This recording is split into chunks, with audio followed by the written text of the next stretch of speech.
PWD के पास गए थे। पीडब्ल्यूडी के पास गए थे, किसको होता है पब्लिक भी और हम लोग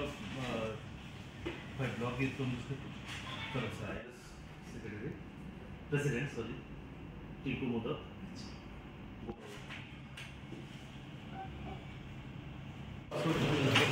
আমার নিজের ছবি একটা দুইটা। মূলত আপনাদের যুব কংগ্রেসের উদ্যোগে কী কারণে জেলা শাসকের কাছে ডেপুটেশন? আজকে আমরা এসেছি যুব কংগ্রেসের খোয়াই ব্লক যুব কংগ্রেসের পক্ষ থেকে খোয়াই সমগ্র যে রোড রাস্তাগুলো প্রতিটি রাস্তায় প্রচণ্ড ভঙ্গুর অবস্থা, পাবলিক যেতে লোকাল বাস বা লোকাল কোনো গাড়ি যাতায়াতে খুব অসুবিধা হয়। এর থেকে সবথেকে বড় বিষয় হচ্ছে কিছু কিছু রোড আছে যেগুলোতে মারাত্মক অবস্থা, যেমন আমাদের মধ্যে একটা আছে রঞ্জন রায় ব্রিজ, এই যে আমাদের নিয়ার স্টেট ব্যাংকের এখানে এই ব্রিজের প্রতিটি রডগুলো এই ব্রিজ থেকে আলাদা হয়ে উঠে আসছে, তো যে কোনো সময় বড় ধরনের দুর্ঘটনা করতে পারে। আর মূলত আমরা আরেকটা বিষয়কে সামনে রেখেছি যে আমাদের যে প্রণবানন্দ বিদ্যামন্দিরের সামনে যে রোডটা স্কুল বাসগুলো আছে ওই রোডের পাশেই আমাদের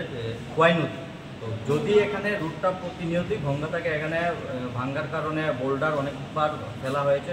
সরকারের পক্ষ থেকে, কিন্তু তারপরেও নদী থাকার কারণে নদীর বর্ষার সিজনে ওই রোডটা ভেঙে যায়, তো ওই রোডটাকে সঠিকভাবে যেন মেনটেনেন্স করা হয় যাতে কোনো বড় ধরনের ইনসিডেন্ট না হয়, কারণ স্কুল বাস ওই রোডটা দিয়ে চলাচল করে।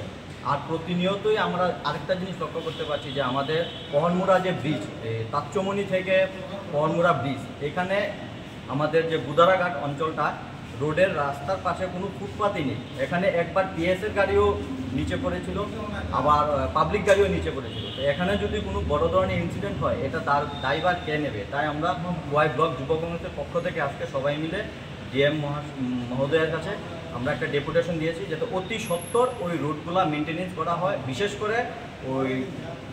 অজগরটিলা রোডটা আর ওই আমাদের রঞ্জন রায় সেতু